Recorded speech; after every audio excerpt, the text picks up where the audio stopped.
Hi friends, स्वागत है आपका फिर से एक नई क्लास में। तो हमने आपको ऑर्गेनिक केमिस्ट्री में IUPAC नेमिंग समाप्त करवा दी थी, जिससे कि आपके 5 नंबर क्लियर हो गए थे। तो आज हम आपको बताएंगे ऑर्गेनिक ही केमिस्ट्री में, जिसको हिंदी में कहते हैं कार्बनिक रसायन।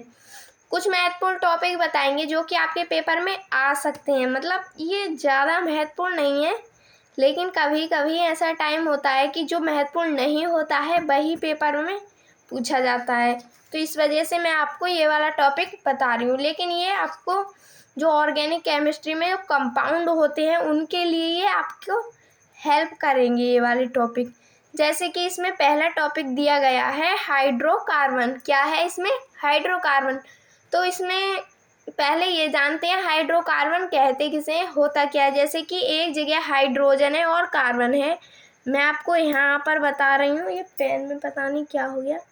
जैसे कि यहाँ पर है, एक जगह हाइड्रोजन है, एक जगह कार्बन है। इन दोनों के मिलन से, मतलब ये दो मिलते हैं तो जो एक कंपाउंड बनता है। कंपाउंड जानती है, जो यौगिक बनता है। जैसे कि CH4, ये क्या है? एक मेथेन है। तो C क्या है? इसमें हाइड्रोजन है। C क्या है? इसमें कार्बन है। और H है हाइड्रोजन। इन दोनों को मिलाकर ही तो बना एक यौगिक कंपाउंड। तो इसे ही हम क्या बोलेंगे? हाइड्रोकार्बन बोलते हैं। ऐसे कि इसमें लिखा भी है, बे यौगिक या कंपाउंड कार्बन और हाइड्रोजन के संयोग मतलब मिलन से बनते हैं, हाइड्रोकार्बन कहलाते हैं। जैसे कि इसके एग्जाम्पल में दिया गया है CH4, इसे बोलेंगे मेथेन। C2H6, इसे बोलेंगे एथेन। C2H4, इसे बोलेंगे एथिलीन। अगर C2H2 होता तो इसे बोलते एसिटिलीन। यहाँ पर 4 है तो इसे बोलेंगे एथिलीन। अब इसमें देखते हैं, हाइड्रोकार्बन के 2 प्रकार हैं, एक संतृप्त प्रकार होता है और एक असंतृप्त। तो जिसमें फर्स्ट दिया गया है एलिफेटिक और दूसरा है एरोमेटिक। ये लिखा भी है संतृप्त हाइड्रोकार्बन और असंतृप्त हाइड्रोकार्बन। यहाँ पर फर्स्ट टॉपिक ये ले भी लिया है मैंने, यहाँ पर लिखा है नंबर फर्स्ट टॉपिक है संतृप्त कार्बन। तो इसमें देखते हैं संतृप्त कार्बन कहते किसे हैं, उसे होता क्या है। जैसे कि हमने एक भैंस खरीदी है, मतलब भैंस जो होती है, हम जिसे हम गांव में पालते हैं, उसको हमने एक नई भैंस खरीदी है। उसको हम बांधते हैं, मतलब खूंटे से ही तो बांधेंगे उसे। जब खूंटे से अगर उसके गले में सिंगल रस्सी होगी, सिंगल और पतली सी हो, तो सिंगल होगी कमजोर। क्या होगी? कमजोर। तो सिंगल ही इसके मध्य बंध होता है ना, तो ये क्या होता है? ये कमजोर होती है। अगर उसके गले में हम डबल बंध मतलब डबल रस्सी डालकर और खूंटे से बांधेंगे तो वो बहुत ही देर में तोड़ पाएगी। अगर सिंगल रस्सी डालेंगे तो जल्दी तोड़ लेगी, और ट्रिपल डालेंगे तो वो बहुत ही ज़्यादा मतलब तोड़ ही नहीं पाएगी। तो इसमें भी ऐसा ही हिसाब है इसका भी, संतृप्त कार्बन का। जैसे कि कार्बन कार्बन होते हैं, उसके मध्य अगर सिंगल बॉन्ड होता है तो वो आसानी से टूट जाता है। और जो असंतृप्त कार्बन होते हैं उनके मध्य मतलब बीच में डबल बॉन्ड होता है और ट्रिपल बॉन्ड होता है, तो वो आसानी से नहीं टूटते। तो जैसे इसमें लिखा भी है, जब कार्बन कार्बन के मध्य सिंगल बॉन्ड एकल बंध होता है तो उन्हें संतृप्त हाइड्रोकार्बन कहते हैं। जैसे कि ये स्थायी होते हैं, मतलब स्थायी होते हैं, इन्हें कहीं भी नहीं ले जाया जा सकता है, तथा कम क्रियाशील होते हैं। मतलब जैसे कि मैंने आपको एक एग्जाम्पल बताया था, वह भैंस वाला। जब उसके गले में रस्सी डालेंगे, अगर सिंगल होगी तो एकदम टूट जाएगी, मतलब कम क्रिया करेगी, और डबल होगी तो थोड़ा ज़्यादा करेगी, और ट्रिपल होगी तो वो उससे भी ज़्यादा करेगी। ऐसे यहाँ पर लिखा भी है, तथा ये कम क्रियाशील होते हैं और केवल ये प्रतिस्थापन क्रियाएं करते हैं। जो प्रतिस्थापन क्रियाएं होती हैं, क्रियाएं 2 प्रकार की होती हैं, एक प्रतिस्थापन होती है और एक योगात्मक क्रिया होती है। प्रतिस्थापन उसे कहते हैं जो कि एक ही जगह हो, मतलब स्थायी हो, से प्रतिस्थापन। योगात्मक क्रिया उसे कहते हैं जैसे कि यहाँ से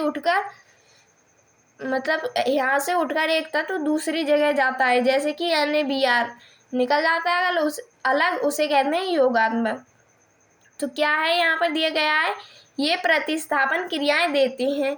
इन्हें एल्केन जो सिंगल बॉन्ड होता है इन्हें कहते हैं संतृप्त कार्बन को एल्केन कहते हैं या पैराफिन भी कहते हैं। इनका सामान्य सूत्र CnH2n+ का 2 होता है। इसका एक एग्जाम्पल भी दिया गया है, इसे मेथेन बोलेंगे, इसे एथेन बोलेंगे। ये है संतृप्त हाइड्रोकार्बन के एग्जाम्पल हैं यहाँ पर। तो अब चलते हैं आगे। इसमें आगे क्या दिया गया है, इसमें आगे दिया गया है, ये तो हमने आपको संतृप्त कार्बन बता दिया था। अब हम आपको बताएंगे असंतृप्त कार्बन। मतलब असंतृप्त कार्बन कहते किसे हैं, होता क्या है, जो कि मैंने पिछले वाले में बताया था, पिछले टॉपिक में, कि डबल बॉन्ड होगा और ट्रिपल बॉन्ड होगा, उसे बोलेंगे असंतृप्त कार्बन है। यहाँ पर लिखा भी है, जब कार्बन कार्बन के मध्य डबल बॉन्ड या ट्रिपल बॉन्ड होता है। बॉन्ड आप जानते होंगे, बॉन्ड किसे कहते हैं, बंध। बॉन्ड को हिंदी में बोलते हैं बंध। ट्रिपल बंध होता है तो उन्हें असंतृप्त हाइड्रोकार्बन कहते हैं। ये अस्थायी होते हैं। जो संतृप्त थे वो स्थायी होते हैं और जो असंतृप्त हैं वो कैसे होते हैं, अस्थायी, वो स्थायी नहीं होते हैं। तथा ये अधिक क्रियाशील होते हैं, मतलब ये क्रिया ज़्यादा करते हैं। जब ट्रिपल बॉन्ड होगी, ट्रिपल रस्सी बंधी होगी तो वो बहुत ही ज़्यादा मजबूत होगी और टूटेगी भी नहीं। तो यहाँ पर लिखा भी है अधिक क्रियाशील होते हैं और ये केवल योगात्मक, मैंने आपको अभी बताया था, ये केवल योगात्मक अभिक्रियाएं देते हैं। द्विबंध वालों को एल्कीन, जो डबल बॉन्ड होता है उसे एल्कीन कहते हैं, और 3 बंध वालों को एल्काइन क्या बोलते हैं, एल्काइन। आपको ये याद करना है, जैसे कि सिंगल बॉन्ड होगा तो उसे बोलेंगे एल्केन, क्या बोलेंगे, एल्केन। और डबल बॉन्ड होगा तो उसे बोलेंगे एल्कीन, और ट्रिपल बॉन्ड होगा तो उसे बोलेंगे एल्काइन, क्या बोलेंगे, एल्काइन कहते हैं। जिनके सामान्य सूत्र हैं क्रमशः, इसका भी दिया है CnH2n और इसका है CnH2n- का 2 होगा। इसका एक एग्जाम्पल भी है C2H4, इसे बोलेंगे एथिलीन। इसमें एसिटिलीन भी दिया गया है, C2H2 से बोलेंगे एसिटिलीन। यहाँ पर एक नोट, इसे आप नोट करके लिख लेना, ये आपके जो रिएक्शन करते हैं ना हम, उसमें बहुत ही ज़्यादा महत्वपूर्ण होते हैं। जैसे कि एथिलीन और एसिटिलीन, यहाँ पर तत्व दिए गए हैं, हाइड्रोजन, सोडियम, Ag को सिल्वर और पोटेशियम दिए गए हैं, और यहाँ पर दिए गए हैं फ्लोरीन, क्लोरीन, ब्रोमीन और आयोडीन। जब इनके इससे क्रिया करेंगे तो ये क्या है, इनके बीच में ना केमिकल लव होता है। मतलब जो केमिकल होते हैं ना, ये क्या है, केमिकली पदार्थ तो हैं ना, इनके बीच एक अट्रैक्शन होता है जिससे कि हाइड्रोजन और HF आपस में खींच लाता है अपने पास। तभी तो इसे में लिखा भी है, इनके मध्य केमिकल लव होता है। जैसे कि यहाँ पर मैंने लिख भी दिया है HF, इसे बोलेंगे हाइड्रोजन फ्लोरीन, हाइड्रोफ्लोरीन।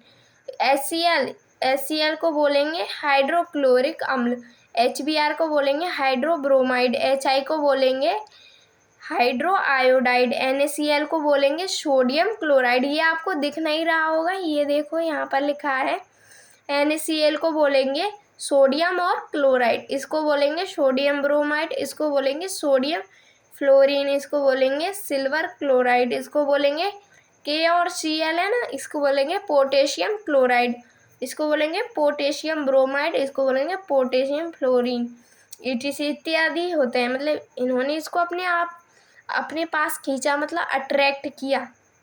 जब किसी को इनको इनसे लव होगा तभी तो एक दूसरे को अपने पास लाते, अट्रैक्शन होता है इनके बीच। जैसे कि यहाँ पर एल्कीन को हम R से दर्शाते हैं। जैसे एल्कीन में आता क्या है, CH होता है, उसी तो बताया गया था एल्कीन, एल्काइन। तो यहाँ पर है CH3C2H5, मेथेन और एथेन। हैलोजन समूह भी इसे बोलेंगे एल्कीन समूह, उसे बोलेंगे हैलोजन समूह। हैलोजन समूह को हम X से दर्शाएंगे, किससे, X से। तो इसमें क्या आएगा, फ्लोरीन, क्लोरीन, ब्रोमीन, आयोडीन, इन 2 ही मिलेंगे। जैसे CH3Cl तो क्या हो जाएगा, मेथिल क्लोराइड, और CH3F तो क्या हो जाएगा, मेथिल फ्लोराइड, और CH3Br तो क्या हो जाएगा, मेथिल ब्रोमाइड। इनके ही बीच में लव होगा तभी जाकर केमिकल रिएक्शन पूर्ण होती है, पूरी होती हैं। तो उम्मीद है आपको ये समझ में आ गया होगा। ज़्यादा लंबा टॉपिक नहीं है, बहुत ही ज़्यादा सिंपल है, लेकिन ये आपके एग्ज़ाम के लिए महत्वपूर्ण है, आप इन्हें याद कर लेना। अगर एग्ज़ाम में नहीं आएगा तो आपकी ये रिएक्शंस होंगी ना, उनके लिए बहुत ही ज़्यादा महत्वपूर्ण है। तो उम्मीद है आपको ये समझ में आ गया होगा। कल से हम आपको ऑर्गेनिक केमिस्ट्री में जो रिएक्शंस होती हैं उनके बारे में बताएंगे। तो थैंक यू।